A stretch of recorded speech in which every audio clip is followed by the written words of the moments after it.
It is important to understand that the Great Confederation is not a benevolent organization. Neither is it particularly wicked. It is not built to be good, although it certainly strives to do so. It is not built to be bad, although many of its laws and policies have been twisted to perform acts of shocking cruelty. It is built primarily to endure, to stand as a bulwark against barbarism and anarchy, and as such, it is astoundingly effective. In its endurance, the Confederation has acquired millennia of customs, rituals, and traditions that trail in the wake of its stately passage through the ages. Its bureaucrats spend thankless lifetimes wading through the morass. It could be argued that, as superfluous as so many of these traditions seem, they serve to give the institution a certain inertia that holds it as steady as any treaties or threat of arms. It is one of our most ancient traditions that concerns us today, and its curious history with one of the Confederation's most recent members. When humanity finally breached the limits of its modest empire and became known to the galaxy's most esteemed institution, we told them our curious tradition. When a new race joins the ranks of the Great Confederation, it is customary to adopt an epithet suited to its particular qualities. Each name is a point of pride. It speaks to a race's history, not only that of its civilizations, but of its evolution itself. What gave it the strength to drag itself from the morass of base life up to the stars? The names are not complex and follow a basic scheme. The brachiating flow, whose spindly towers reach almost as high as their ambitions, became those who climb. The staunch modeler, who grew from nomadic herds to traveling cities to armored drifter fleets, took the name those who wander in strength. The telepathic hive mind of the Richterkit, working in perfect synchronicity, adopted those who are one. It's a foolish tradition, as so many are, but just like so many others, there dwells in it a curious truth. A name is a promise after all, and a warrior of those who die gloriously is likely to go down fighting for little more reason than to maintain the reputation of their species. More than anything, it displays the qualities a race is most proud of, or most aspires to. There are those who say it oversimplifies, or pigeonholes, or grandstands. But the tradition has held firm through thousands of cycles of peace and strife alike. So, in spite of its antiquated roots, the topic of which name the humans would choose dominated Confederation discussion for subcycles on end. Not merely a rich vein of gossip. Their choice would glean valuable insight for diplomacy, trade agreements, and the entertainment industry. Those who approach with caution are hardly going to be pulled in by gambling advertisements, after all. The humans made their decision with an almost indecent haste. After only a handful of cycles, their representative took his place at the Confederation Senate to be formally inducted among our ranks. Call us, they said, those who run. It was a title that reignited gossip for cycles to come. Biologically, it made sense. The upright primates were certainly built for running, not with any particular speed, but with a casual lope that seemed to serve their purposes. But there were 1,000 others they might have picked. What kind of a species names itself for cowardice? What kind of promise does that make? The following cycles only served to reinforce the opinion. The Terrans proved to be a race unusually averse to conflict. Where others would fight, they negotiated. Where others would seize, they gave ground. When pushed to a fight, placed between hammer and anvil, they always managed to squeeze out and find some kind of peaceful resolution. This manner gained them many friends, but few allies. Who could rely on a craven to support them in crisis, when no peace could be found? When the time came to take a stand, who could trust in those who run? Perhaps it was the name that encouraged the Larashi in the end. No species enjoyed such a controversial place in the Confederation as the Larashi. Time and again they have sparked conflict and chaos for their own gain. Time and again they have proven their worth when the Confederation needs the proper application of brute force. Their evolution as apex pack predators is reflected in their lightning-fast attack fleets and cutthroat politicking. One way or another, the Larashi have well earned their epithet of those who scourge. It is perhaps unfair to judge every individual of a species by their race's reputation. Certainly there have been Larashi known for their kindness, their forgiveness, and hundreds of cycles with the Confederation might have distanced them from their most savage practices. But a name is a promise, after all. Historians across the galaxy can appreciate the difficulty in pinning down the root cause of any particular conflict. The Larashi were certainly looking to expand their holdings. and the virgin Terran territories were mightily tempting. But the Larashi royal family was also facing dissent within its aristocracy, and was in need of a common cause to unify the ranks. And of course their economic power had diminished from a number of recent trade sanctions, and they ached for a chance to remind the Confederation of their military strength. But it could also be argued that the Larashi had simply done it to many fledgling races before, and were more than happy to do so again. Those of us sympathetic to the humans realized too late the careful web the Larashi had drawn them into over 100 minor disputes. Certainly the Terrans had no idea.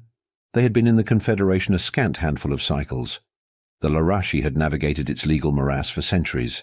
They fitted humanity's noose with grace. If the Larashi had merely declared war on the Terrans, we might have blunted the blow.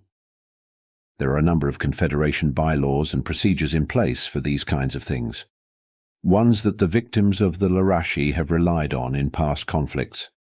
Amnesty, rules of engagement, foreign aid and the like. But this was different. The ritual is known as Corral. It pits one Confederation member against another, with no aid or intervention from other members. In theory, it allows the resolution of disputes, without setting off a powder keg of alliances and counter-alliances. In practice, it is used most often to cut a vulnerable race out from the herd. It is a savage tradition from the early cutthroat days of the Confederation. But as has been said before, age lends inertia to tradition, and it has proven frustratingly difficult to root out.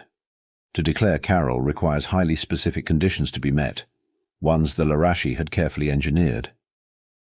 Every conflict formed a piece of an elaborate picture framing the Terrans as unjust aggressors and the Larashi as the victim, on paper at least. And in an institution so woefully hidebound as the Confederation, paper was the most effective witness. When every piece had been placed, all that was left was the official declaration of war, which they proceeded to do with gusto and aplomb.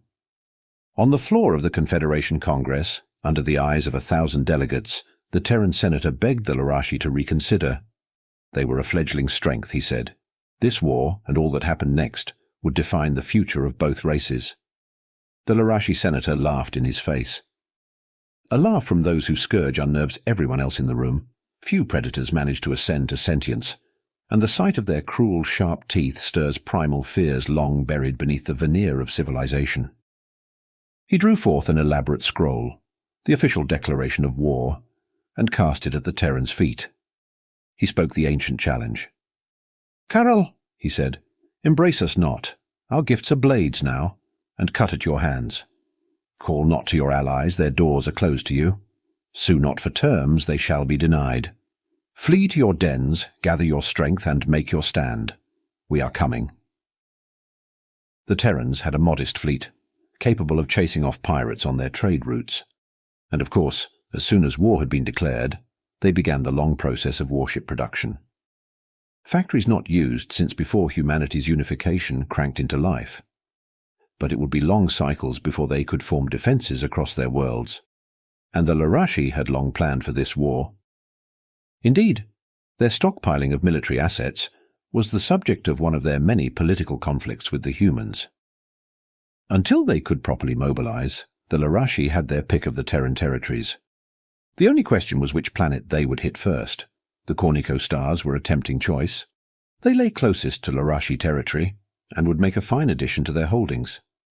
But they were virgin ground, underdeveloped. They could be claimed in time after they had broken the back of the Terran defenses. Earth itself was tempting as well. The loss of a race's homeworld would be a tremendous blow, one that has sent many an empire on a slow spiral to extinction. But humanity was well aware of its vulnerability and had prepared accordingly.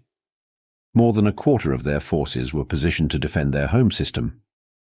The Larashi could take it eventually, but the losses would be tremendous. They needed a symbol, something that would shatter humanity's resolve in a swift, singular strike. Something they did not defend properly, something they took for granted so much that they could not imagine its loss. It might have taken years to find. But, as has been said, they had long planned for this war. Humanity's homeworld was still slowly healing from the eruption of their desperate climb to the stars.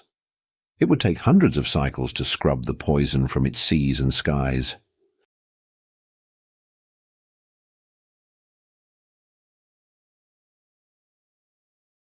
Now they were wiser.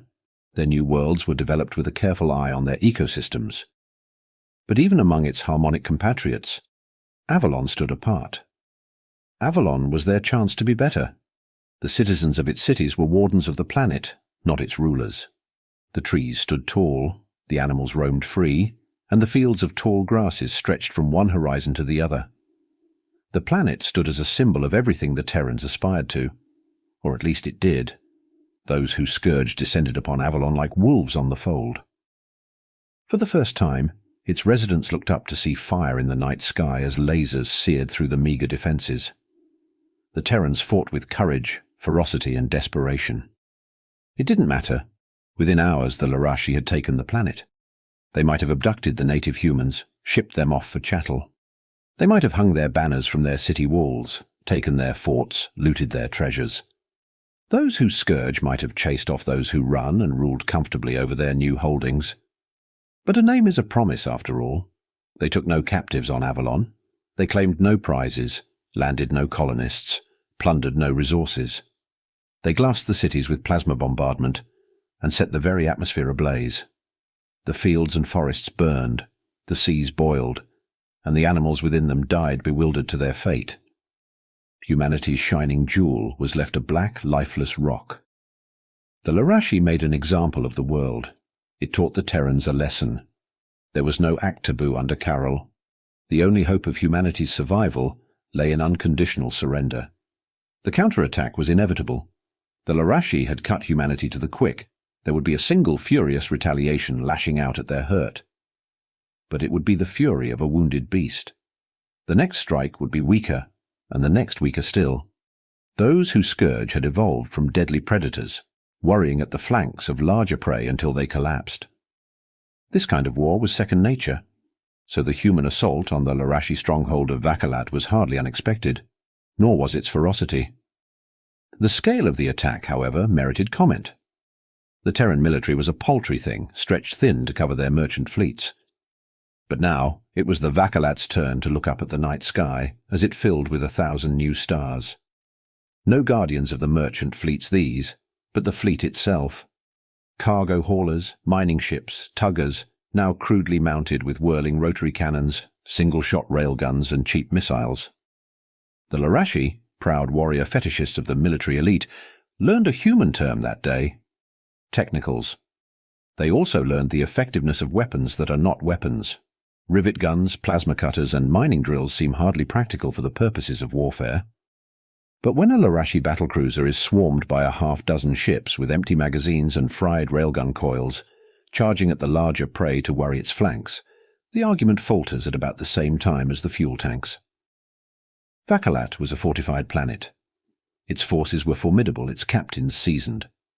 And within a single sub-cycle, it had fallen. To those it had scorned as warriors. To forces it had never even considered a threat. To those who run. This, in itself, was not extraordinarily worrying. Larashi military theory is aggressive to a fault. They put little faith in defence. They had lost ground, but they would soon make it up and more besides. The Terran spirit had been broken. They would take the next planet with ease. Except they didn't. They sent their fleet to Mead, the mercantile planet, to swallow the world in 1,000 mouths. But at Mead they were glutted, choked, suffocated by 10,000, and now the Terrans had taken Rokoshok, the Larashi breadbasket. They tried a daring lightning strike at Port, the Terran warp hubway station, to hobble their forces.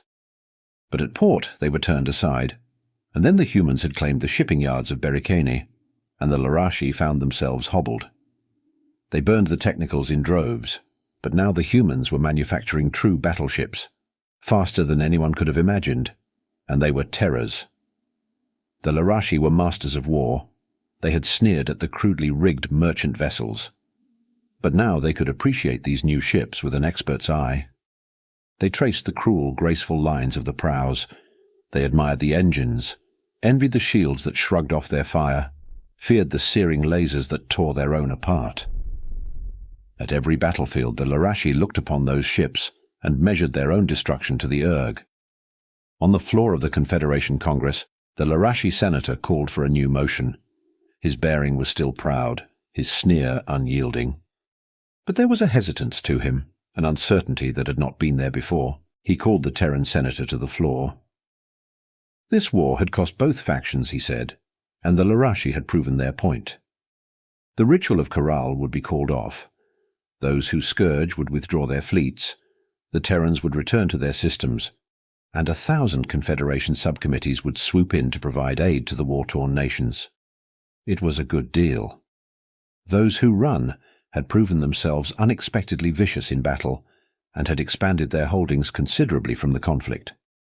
Few fledgling races had managed to hold their own against those who Scourge, and none of them had actually claimed territory in the process. Already a number of nations offered their allyship to the small race, eager to recruit those deadly ships for their own purposes. But small they still were, a mere fraction of their aggressors, and no amount of tactical ingenuity or sheer righteous fury could close that gap. Those who run had stung the beast and turned it from its path, but they could not hope to maintain their success against Larashi fighting to defend their heartlands. The deal they offered was the only real option. Under the eyes of 1,000 delegates, the Terran senator approached the Larashi. He drew a small scrap of fabric forth from his uniform. As he slowly unfolded the charred fragment, we realized what it was. Pulled from an expanse of blackened stone and glass, stretching from one horizon to the other, all that was left of the flag of Avalon. He cast it at the Larashi senator's feet. "Corral," he said, "the blade cuts both ways. You began the ritual. You shall see it finished. Call not to your allies, their doors are closed to you now. Sue not for terms, they shall be denied. Flee to your dens, gather your strength and make your stand. We are coming." The war continued.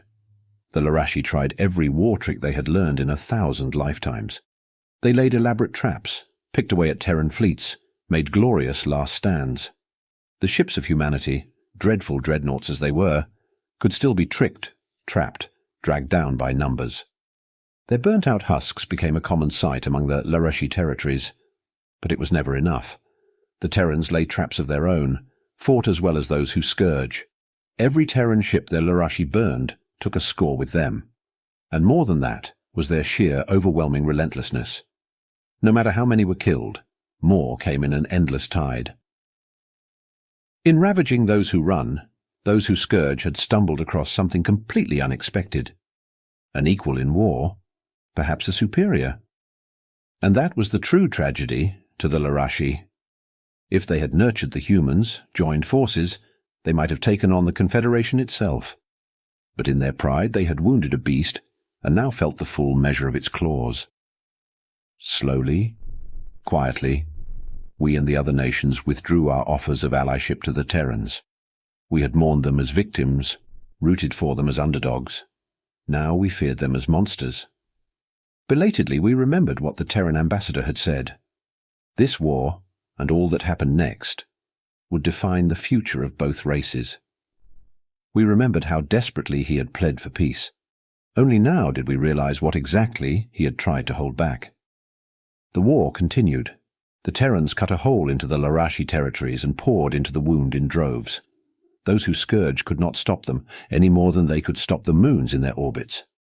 Humanity did not scourge the planets they captured. They merely burned their shipyards and launching zones, crippled their ability to mobilize, and moved on. As they blazed a line across the planets, their aim became clear. Nothing less than the Larashi homeworld itself, Catonant. The story of its fall threatens to become repetitive, an echo of every battle before it, differing only in its tremendous scale. The Larashi fought with courage, ferocity, and desperation. It was not enough. On and on they came, until Catonant's low orbit filled with charred metal and flesh. When the dawn rose on the Larashi's ancient homeworld, the sun shone haphazardly, filtered through the thick haze of war debris.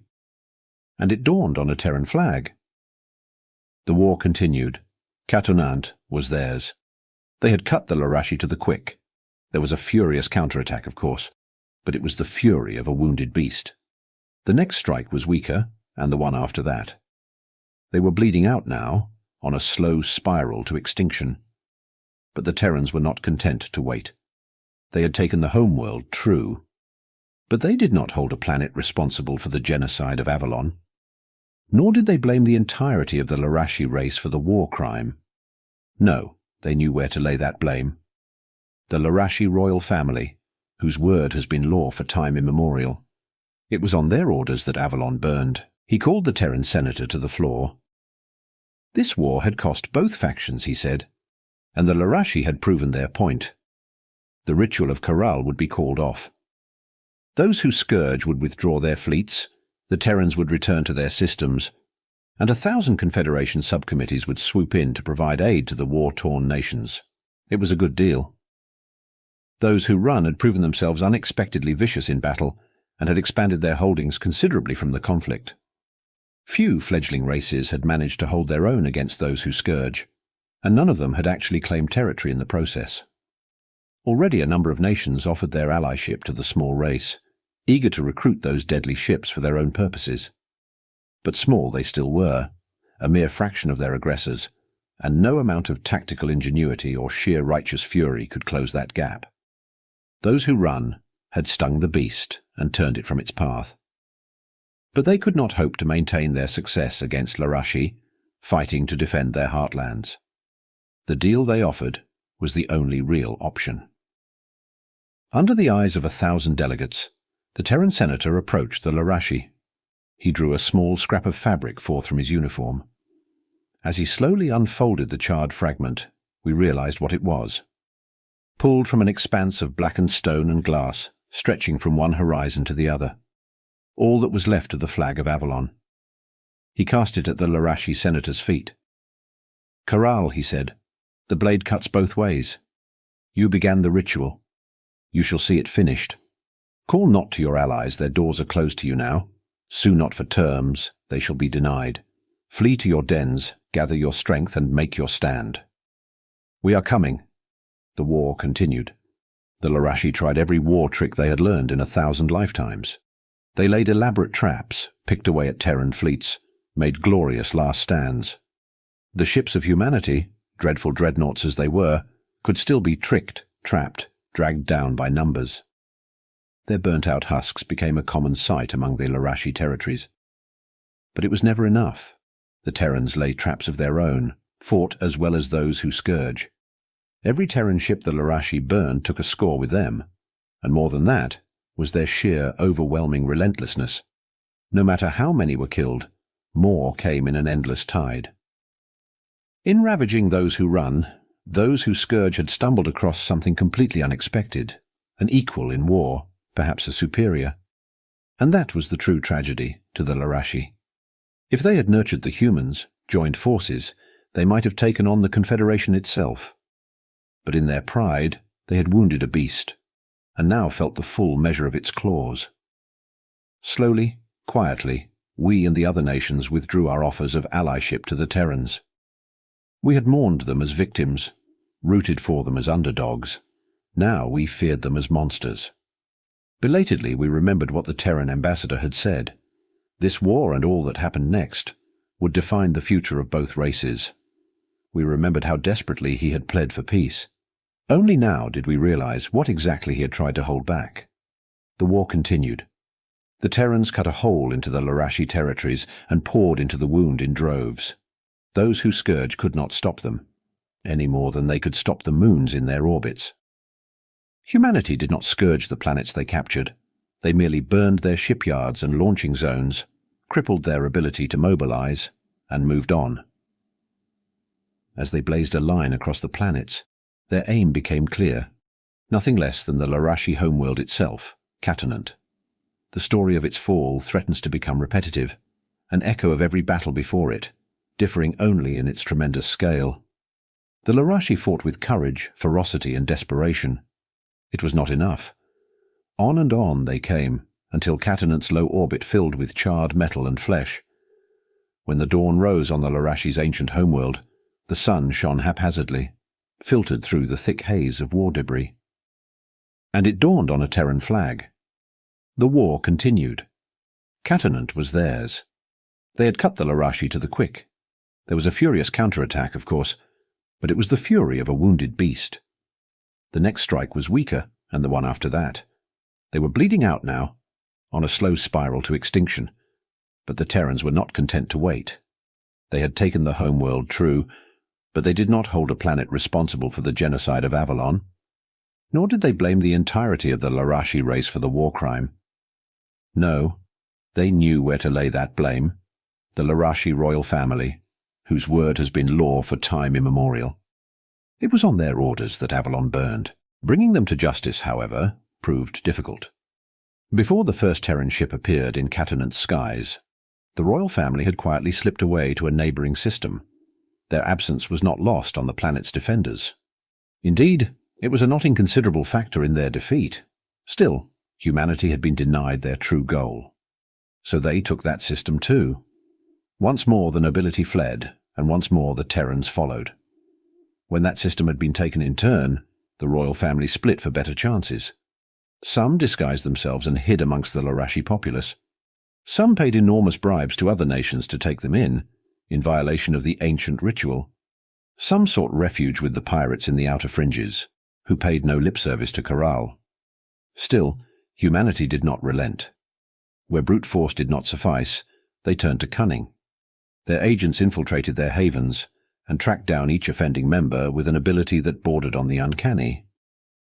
Those hiding amongst their own were extracted. The nations sheltering them were confronted, threatened with exposure unless they were surrendered. Still, brute force had a use. At the fringes of known space, the Terrans ravaged the outlaw fleets with a cruelty that those who Scourge could respect. They had started the war fighting pirates. Now, in its waning days, they found themselves fighting them once more. But now, they wielded an intent and fury the outlaws had never seen. Their every hidden holdout was rooted out and burned. It wasn't long before they gave up the nobles to stem the bloodshed.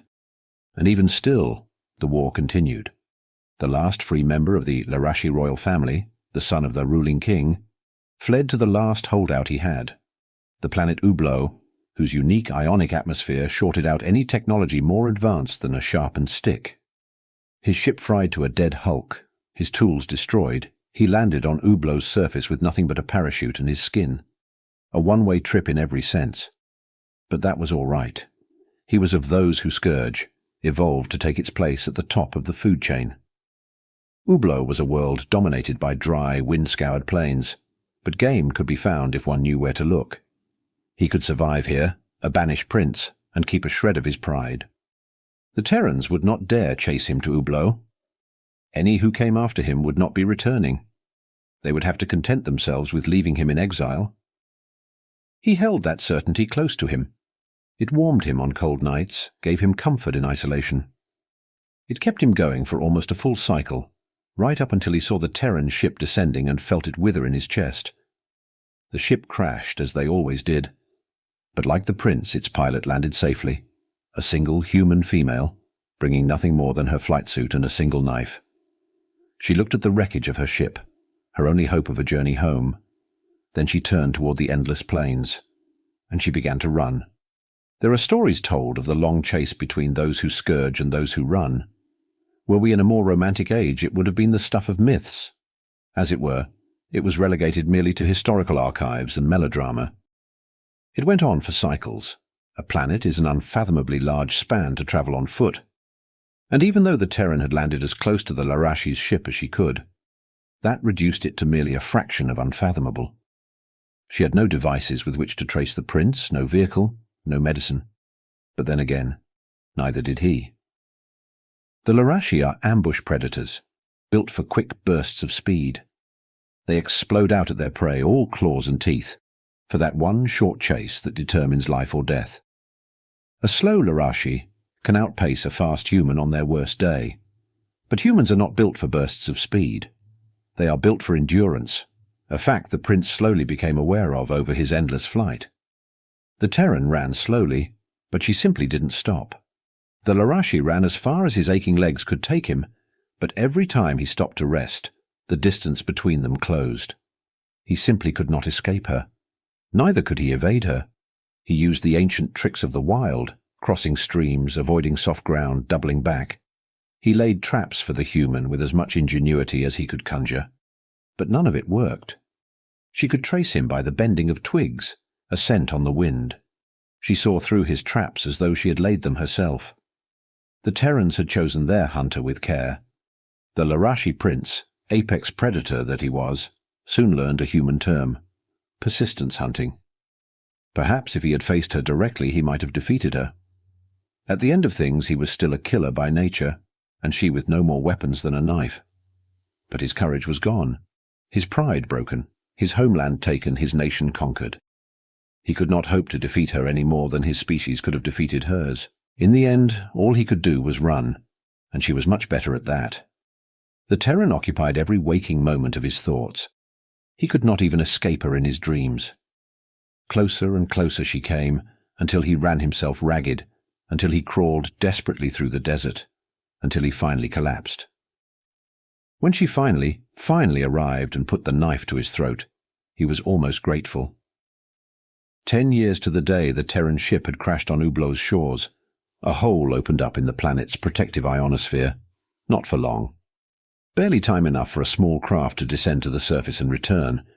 But even as it touched down, 2 figures could be seen, a human and her Larashi captive, arriving at the predetermined landing site.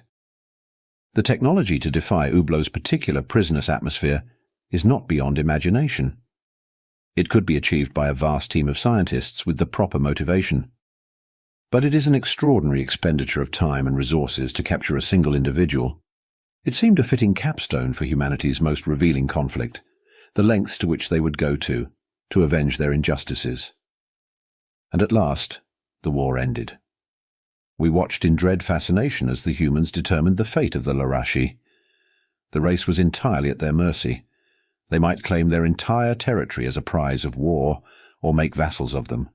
Then again, enslaving the entire population was not out of the question, nor was a complete extermination.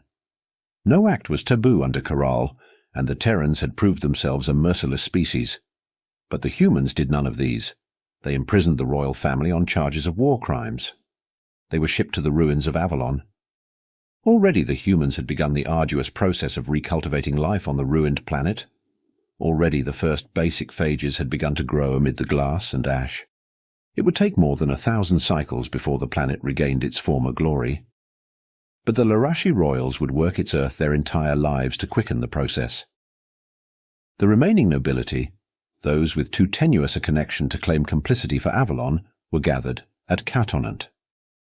The Larashi, whose royal dynasty stretched back unbroken through its entire recorded history, learned a human term that day: balkanization. Their mighty kingdom was splintered into a dozen minor nations, whose petty feuds and infighting would undermine any attempt at a unified front. And like that, those who Scourge would pose no more threat to any race. Perhaps someday a strong enough personality might unite the kingdoms once more. But it would be many cycles in the future, and they would think hard before attacking the humans again. On the floor of the Confederation, the Terran senator submitted a motion long in the making. The war had gone on long enough, he said, and they had proven their point. Karal would be ended, aid could be given. The 12 new Larashi sub-delegates raised no objections. In the hours afterwards, I had an opportunity to meet with the Terran ambassador over refreshments. Had his species barely won the conflict, he might have been swarmed with admirers and sycophants, but their overwhelming onslaught had earned more fear than respect, and so he sat alone. I summoned courage and approached him. He in turn welcomed the company. "You're braver than most," he said. "Before we were weak and I had many friends, but now we are strong, and I foresee a lonely future." "Can you blame us?" I said. "We never could have imagined what you were capable of." "We haven't had to be warriors for a very long time," he said, "but we never forgot how. A name is a promise, after all. Those who run." He laughed. "Not quite," he said. "That was a mistranslation from a malfunctioning device. By the time we realized the error, it seemed too trivial to correct." "A mistranslation?" He smiled, and for the first time I noticed the sharp teeth at the corners of his mouth. "It's not those who run," he said. "It's those who chase."